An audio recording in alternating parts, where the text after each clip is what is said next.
जा रहा है, बन रहा है, पक्ष और विरोध दोनों में, उसको लेके सरकार मौन है। ये एक ऐसा कहे कि पेतरा फेंका गया है कि यूजीसी के नियम 2012 में बने और उसमें कुछ संशोधन होके 2026 में ये दोबारा नियम आए।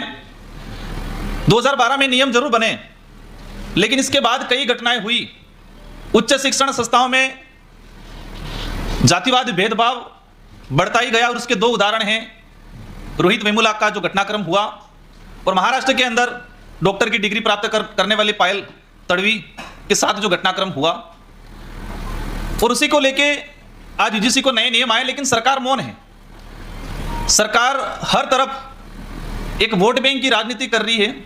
यूजीसी के नए नियम आए, सरकार को लागू करने चाहिए थे और यही देश का आम सभी यूनिवर्सिटी के युवा इस बात को लेके बात उठा रहा है, लेकिन सरकार जो विरोधी पक्ष से इसको सपोर्ट कर रही है इंटरनली और कोर्ट में ले जाके कोर्ट के भरोसे छोड़ दिया। सरकार अपनी जिम्मेदारी से भाग रही है। ये देश लोकतांत्रिक देश है। हमारे संविधान निर्माताओं ने संविधान निर्माण के बाद कल्पना की थी कि इस देश के अंदर सभी समान रूप से अपना जीवन यापन करेंगे, एक स्वतंत्र अभिव्यक्ति की आज़ादी दी गई।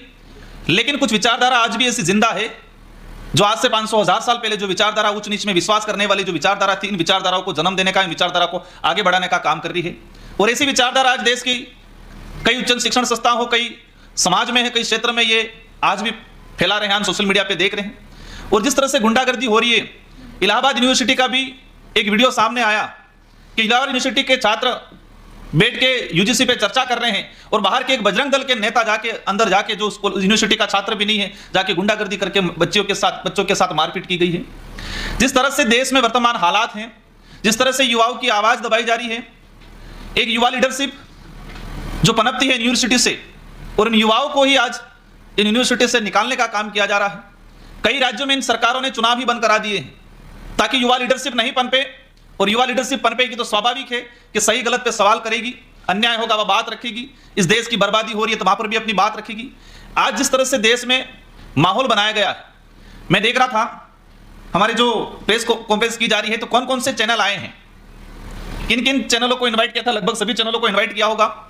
तो हम ये भी देख रहे हैं कि कौन से चैनल कितने चिल्ला रहे हैं और कौन से चैनल वास्तविक जो मुद्दे हैं उन मुद्दों पे इन प्रेस कॉन्फ्रेंस में आ रहे हैं। देश का चौथा स्तंभ है मीडिया। आपसे मेरा दो हाथ जोड़ के अनुरोध है कि जो सच्चाई है उसको उठाना है, हमें दबना नहीं है। और मैं आप जो पहुंचे हैं उनको धन्यवाद देना चाहूंगा कि आप निडरता के साथ यहां पर पहुंचे हो। इन छात्रों की जो आवाज है, इनको जो टर्मिनेट किया गया है, ये दुर्भाग्य की बात है, छोटा मोटा इशू नहीं है। जो एक छात्र यूनिवर्सिटी का प्रतिनिधित्व कर रहा है, चुना हुआ जनप्रतिनिधि है, अगर उनके साथ ऐसी घटना हो रही है तो समझ सकते हैं कि यूनिवर्सिटियों के अंदर वर्तमान समय में जो आम छात्र है वो किस भय से वहां पर अध्ययन कर रहा होगा। मतलब अपना फ्रीडम ही नहीं, किसी को अपनी बात रखने का, अपनी भावना प्रकट करने का अधिकार इस राज्य में नहीं दिया जा रहा है। तो ये लड़ाई हम सबकी है, अवश्य इस लड़ाई में हम लोग साथ देंगे। और यूनिवर्सिटी प्रशासन से मेरा अनुरोध है कि आपके द्वारा जो फैसला लिया गया है उस फैसलों को तुरंत वापस ले। टर्मिनेट किए हुए जो जनप्रतिनिधि, छात्र जनप्रतिनिधि हैं, जो छात्र हैं, उनको वापस ले। हम लोग भी हमारे क्षेत्र में हमारे जो युवा विंग है, उन युवा विंगों के माध्यम से इन छात्रों के हित में हर जगह ज्ञापन, आंदोलन, रैलियों का आयोजन कराएंगे। और आप सभी से अनुरोध है कि इनको घबराना नहीं है। जो बात, जिन मुद्दों को लेकर आप लड़ रहे हो, पूरा देश के यूनिवर्सिटी हो, पूरे देश की शिक्षण संस्थाएं हैं, जो समझदार बच्चा है, सबकी निगाहें आपकी ओर है। आपको निडरता से आगे बढ़ना है। ये हमारे देश के लिए दुर्भाग्य की बात है कि भारत देश का एक उच्च क्वालिटी वाला जेएनयू, जो पूरे देश ही नहीं पूरे विश्व में इसकी फ्रीडम को लेके, जेएनयू की क्वालिटी को लेके एक चर्चा में रहता है। जेएनयू प्रशासन द्वारा एक निर्वाचित अध्यक्ष सहित उनकी कार्यकारिणी और पूर्व अध्यक्ष, इनको टर्मिनेट करना एक दुर्भाग्यपूर्ण फैसला है।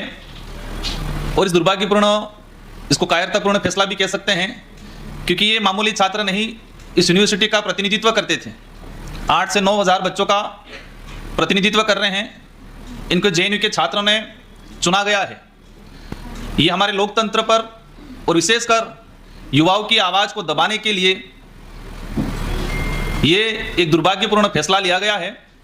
इसका एज ए सांसद होने के नाते और हमारे क्षेत्र और पूरे देश के युवाओं की तरफ से हम लोग भी इसका कड़ी निंदा करते हैं।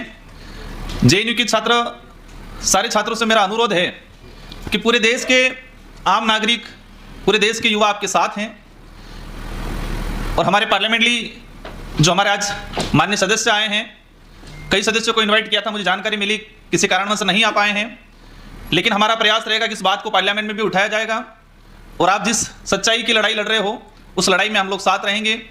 यही बात कहते हुए आप सबको धन्यवाद, आभार, जोहार।